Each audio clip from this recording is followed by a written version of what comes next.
Now Dinah, the daughter of Leah, whom she had borne to Jacob, went out to visit the daughters of the land. When Shechem, the son of Hamor the Hivite, the prince of the land, saw her, he took her and lay with her and raped her. But he was deeply attracted to Dinah, the daughter of Jacob, and he loved the girl and spoke tenderly to her.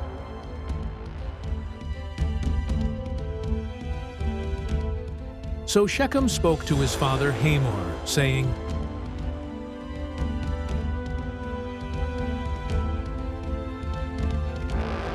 "Get me this young woman as a wife." Now Jacob heard that he had defiled his daughter Dinah. But his sons were with his livestock in the field, so Jacob said nothing until they came in.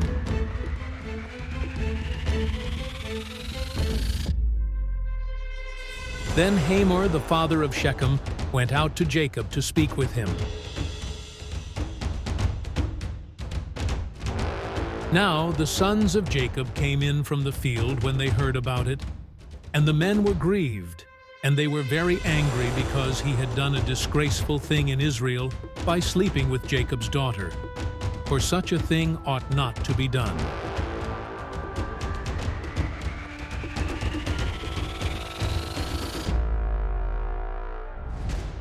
But Hamor spoke with them, saying, "The soul of my son Shechem longs for your daughter. Please give her to him in marriage. And intermarry with us. Give your daughters to us, and take our daughters for yourselves. So you will live with us, and the land shall be open to you. Live and trade in it, and acquire property in it." Shechem also said to her father and to her brothers,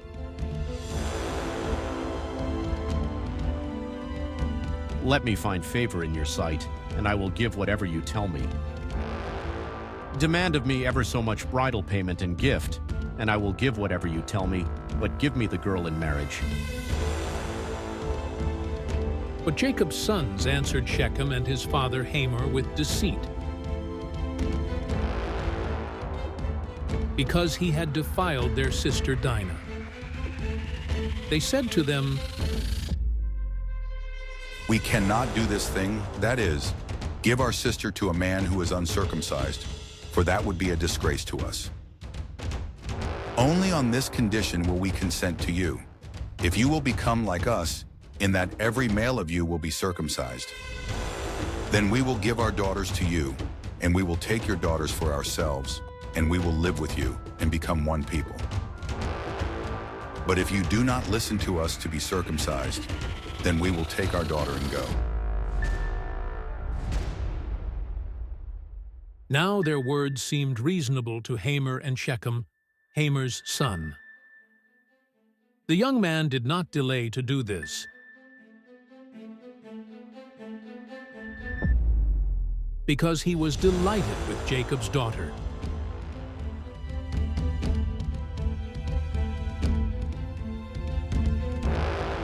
Now he was more respected than all the household of his father. So Hamor and his son Shechem came to the gate of their city and spoke to the people of their city, saying, "These men are friendly to us, therefore let them live in the land and trade in it, for behold, the land is large enough for them. We will take their daughters in marriage and give our daughters to them. Only on this condition will the men consent to us to live with us, to become one people, that every male among us be circumcised just as they are circumcised. Will their livestock and their property and all their animals not be ours? Let's just consent to them, and they will live with us." All who went out of the gate of his city listened to Hamor and to his son Shechem, and every male was circumcised, all who went out of the gate of his city.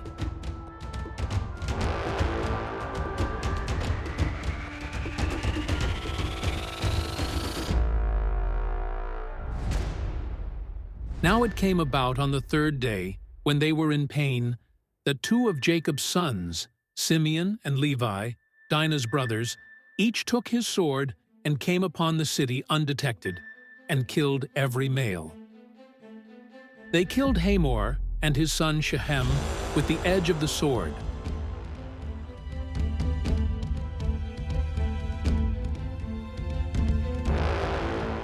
And took Dinah from Shechem's house and left.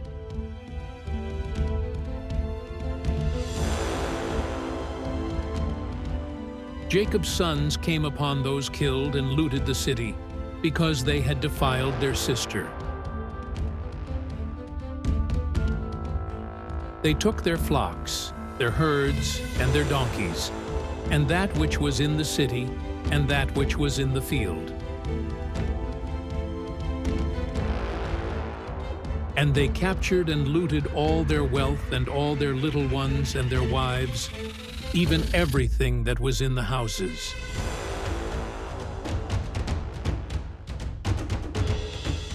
Then Jacob said to Simeon and Levi,